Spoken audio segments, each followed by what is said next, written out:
لله حمدا كثيرا طيبا مباركا فيه على كل حال ونعوذ بالله من أحوال أهل الضلال ونصلي ونسلم على سيدنا وحبيبنا وشفيعنا محمد أصل الجمال ومنبع الكمال ومستودع الجلال وعلى آله وصحبه خير صحب وآل أما بعد سبحانك لا علم لنا إلا ما علمتنا إنك أنت العليم الحكيم رب اشرح لي صدري ويسر لي أمري واحلل عقدة من لساني يفقه قولي آمين يا رب العالمين. Dumateng segenap para hadirin dan hadirat, hadirinya cuma satu saya lihat tadi. Kak kopiahan mana?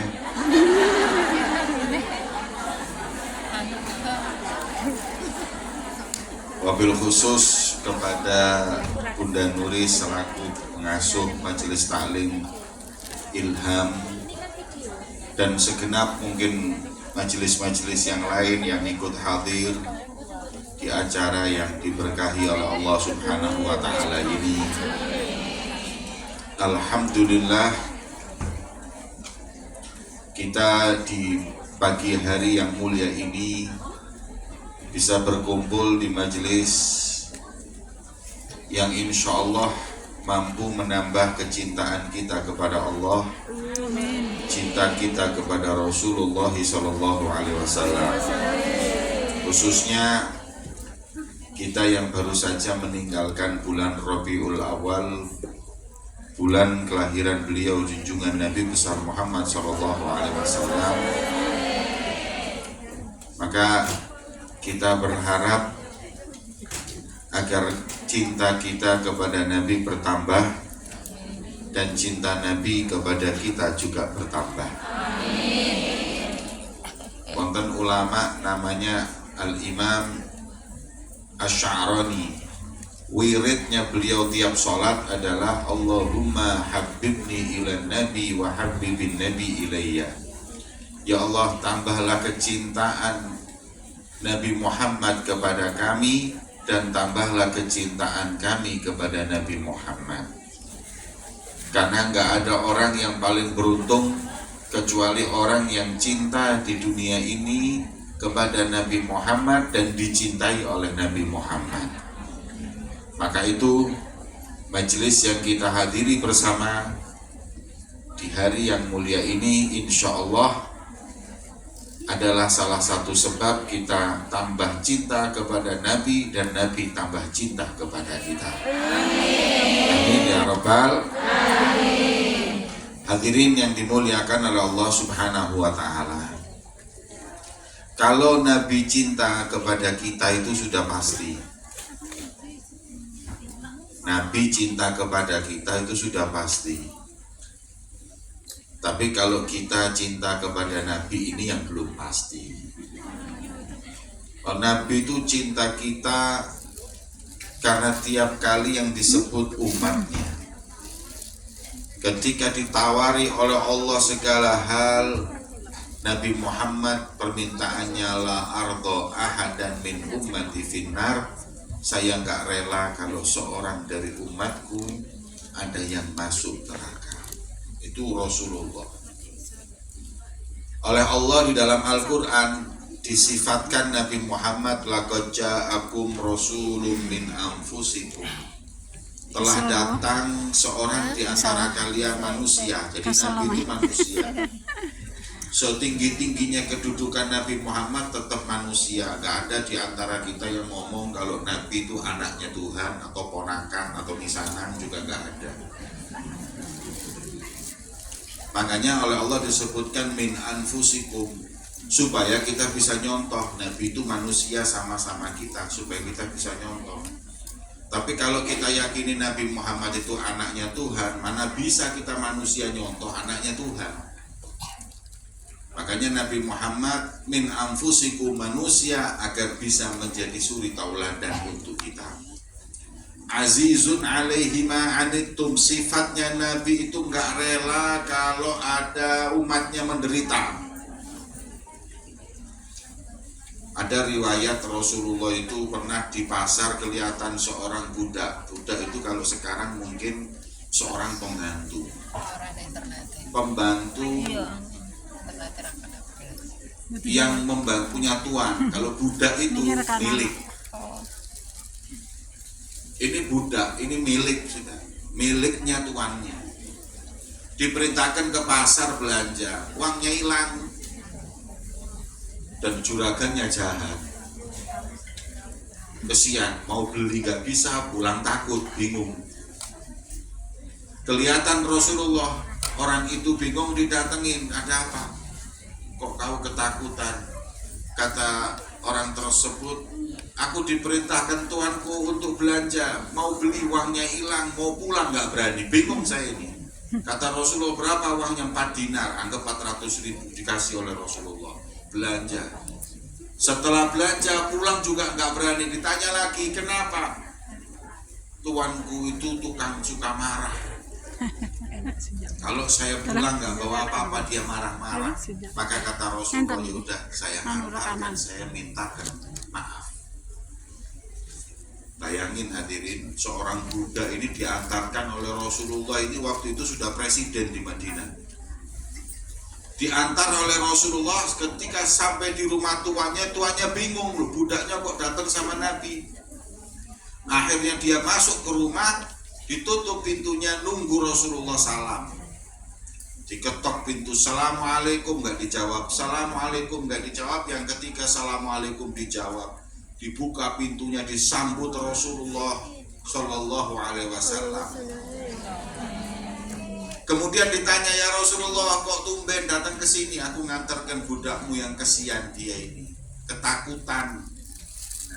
Kemudian kenapa? Tadi dia itu terlambat, dia takut, khawatir kalau kau marah. Makanya saya datang ke sini untuk mintain maaf. Saking senangnya tuannya berkata, ya Rasulullah, saya bukan cuma nggak marah, tapi saking bahagianya atas kedatanganmu ke sini, budakku ini aku bebaskan di jalan Allah, merdeka. Wis, saking senengi.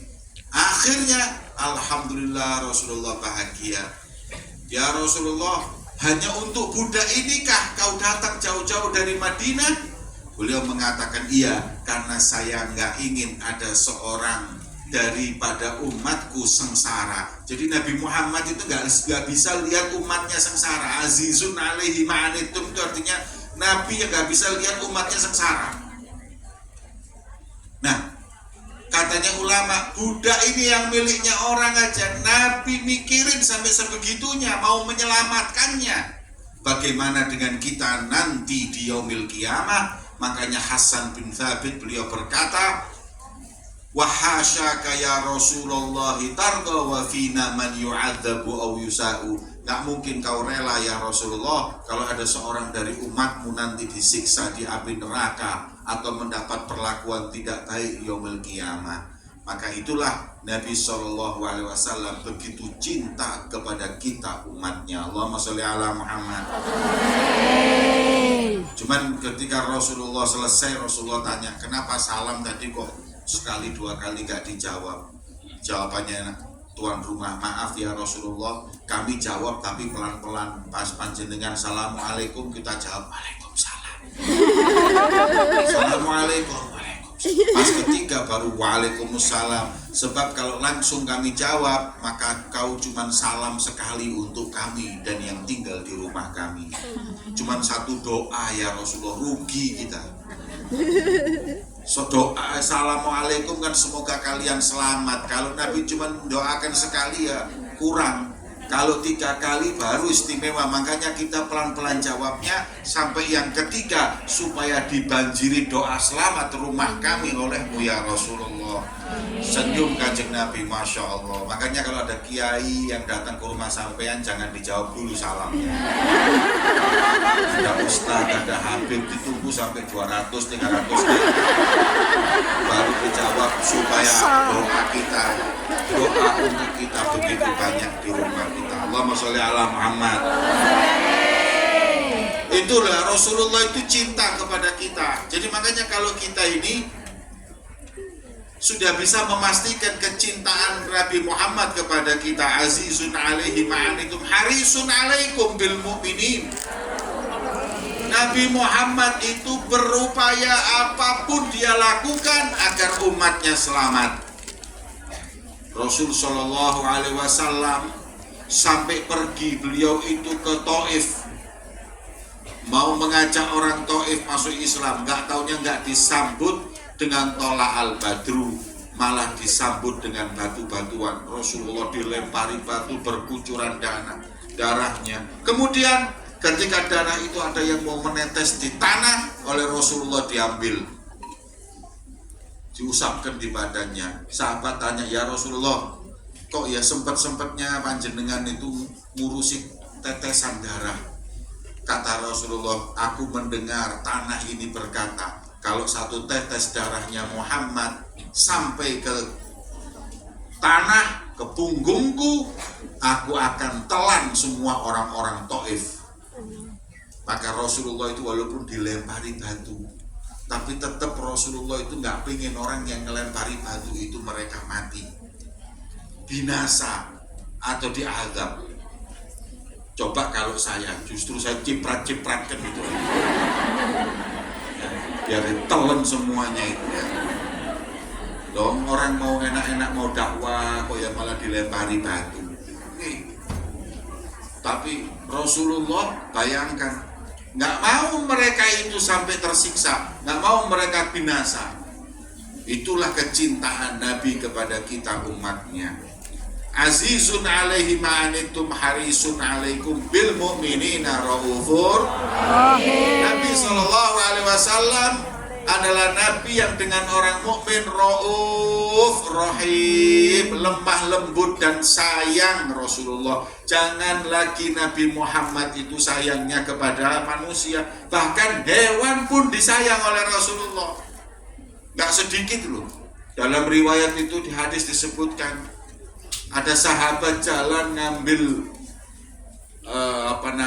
sarang daripada burung. Burungnya lapor kepada Nabi Muhammad, ya Rasulullah, anak-anakku yang ada di sarang diambil oleh sahabat-sahabatmu. Kemudian Rasulullah memerintahkan sahabat untuk mengembalikan. Bayangin, sampai yang namanya burung pun oleh Nabi diperhatikan dan disayang.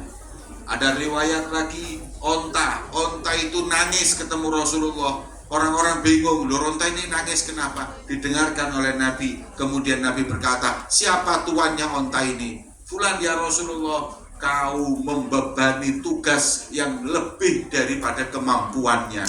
Kenapa? Onta ini barusan dia itu mengadukan kepada saya. Allahumma sholli ala Muhammad.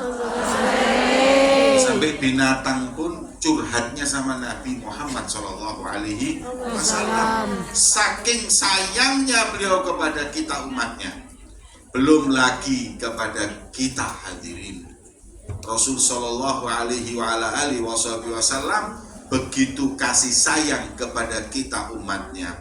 Makanya sepakat sudah kalau Nabi ini sayang dengan kita. Sekarang yang harus dipertanyakan, apakah kita sayang dan cinta kepada Nabi Muhammad?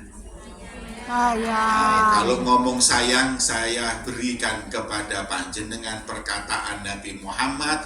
Tanda sayang dan cinta itu ada 3. Yang pertama, dalam hadis Nabi disebutkan bahwa orang cinta itu memilih perintah orang yang dia cintai daripada yang lain. Kalau kita itu pilih Nabi Muhammad, perintahnya nomor 1, yang lain nomor 3, nomor 4, itu baru disebut kita cinta. Kalau enggak, berarti kita itu belum cinta hadirin. Nah, ini sekarang kita tanya kepada diri kita, perintah Nabi dengan perintah yang lain ini kadang-kadang semuanya kita dahulukan Nabi apa yang lain. Nah, Kalau ngomong tok ya percuma. Perintah Nabi itu hadirin, orang kalau cinta itu perintah Nabi nomor satu. Yang lain nanti. Rasul Shallallahu Alaihi Wasallam perintahkan sholat, ya sholat. Rasul Shallallahu Alaihi Wasallam perintahkan kepada kita nutup aurat, kita nutup aurat. Nabi Muhammad perintahkan kita nutup aurat. Kenapa kita nggak nutup aurat? Berarti kita orang yang buka aurat itu berarti kurang cinta sama Nabi Muhammad. Kenapa? Karena dia lebih mendahulukan perintah yang lain daripada Rasulullah Shallallahu Alaihi Wasallam. Ini. Jadi kalau kita mengatakan cinta kepada Nabi, kita harus dahulukan perintahnya Nabi Muhammad Shallallahu Alaihi Wasallam. Itu berarti cinta. Kayak anak-anak sekarang ini, anak-anak ini kalau sudah cinta dengan pacarnya, perintah pacarnya itu nomor satu. Oke hadirin, kalau sudah cinta dengan seseorang, apapun yang dia ingini itu dinomor satukan. Sampai kadang-kadang nggak masuk akal pun dilakukan. Zaman saya dulu itu kalau saya punya celana sobek, itu saya buang. Zaman sekarang, sobek dibeli hadirin. Kenapa? Karena kekasihnya pakai seperti itu, dia pakai walaupun nggak masuk akal. Inilah yang disebut dengan cinta, memilih apa yang dilakukan oleh kekasihnya daripada dirinya.